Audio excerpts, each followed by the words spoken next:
Well, a fine good afternoon, everyone. This is Patricia, and I am traveling for history. I am in New Haven, Vermont today, and this is, let me show you what this is. This is the Evergreen Cemetery. And although it definitely has old stones, 1700s, I can see from here, they'd be probably 1700s. And I've already seen a grave with a 1794 date on it.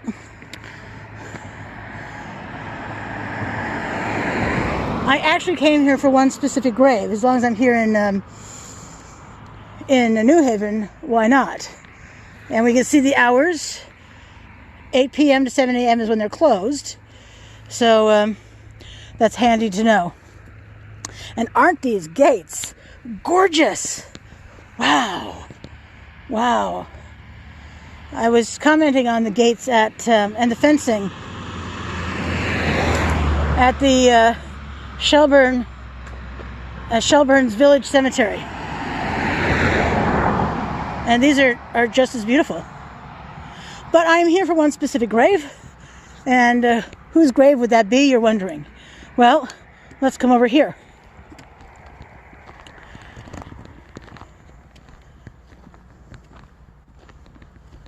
I just chatted with a delightful couple who live in Middlebury, and she pulled out her phone. I was using the wrong last name.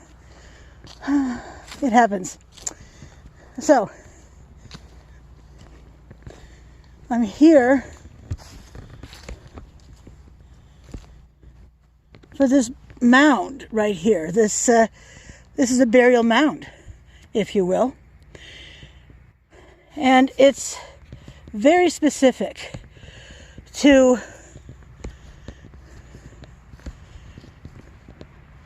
I believe, this person here. But if you look online, person is listed as having died in 1893, and this is 1856. And he's also listed as a doctor, and this gentleman was listed as a merchant. So, who knows? But his name was Timothy Clark Smith. And he was terrified of being buried alive. So, understand also that they did not embalm people back then. They didn't take the blood out and put the chemicals in, which is embalming. You would just be buried as you were. It was not uncommon for people to awaken at their funeral service, on the way to the funeral service, in a casket, buried, or coffin. So, I did read a very, very long time ago, perhaps just an anecdotal story of a man who had died, and his wife was so distraught she was banging on his chest with her fists, and he came back to life, apparently from a heart attack. That sounds more anecdotal than anything else, but it makes for a great story the week of Halloween. Today's October 24, 2021. So this, in case you're wondering, is a capstone covering this.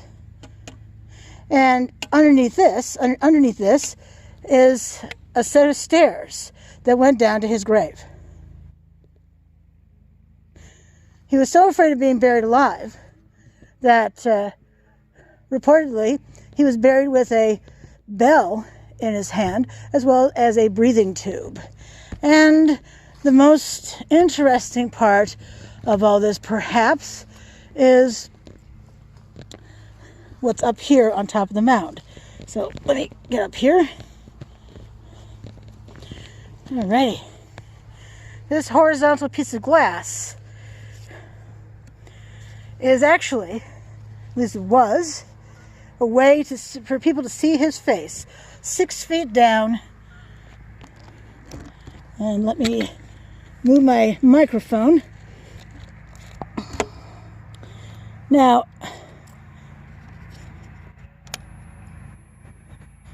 does that make a difference? Do we see his face still? I don't know. I don't know if we see his face.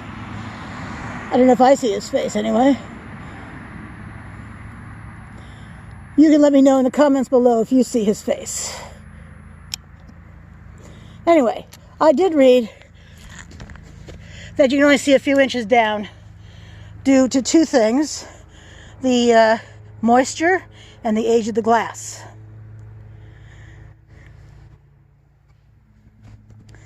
The purpose of the glass was so people could look in and see how he was doing. Are you still dead down there?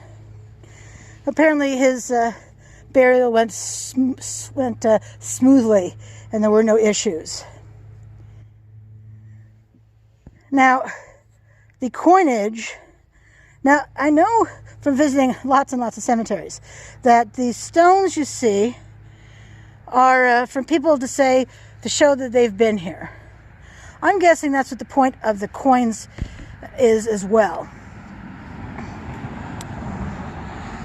I'm sure you've heard of graveyard shift.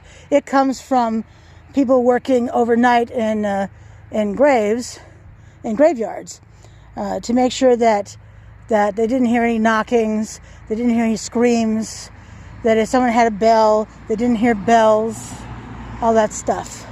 Well, that's the graveyard shift.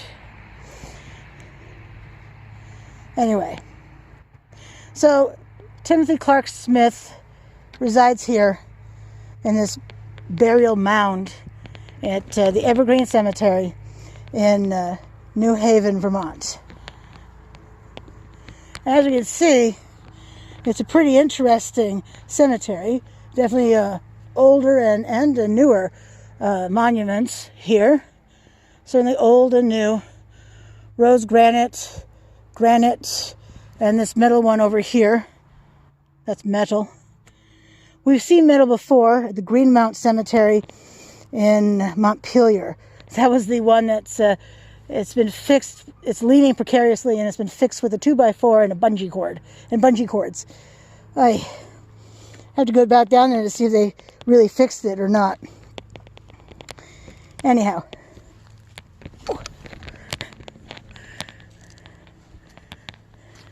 The grave of Timothy Clark Smith. Wow. May he rest in peace. All right, well, this is Patricia. I am traveling for history. Thanks so much for coming with me today. I truly appreciate it. And until I see you again, you have a great evening. Thanks so much. Bye.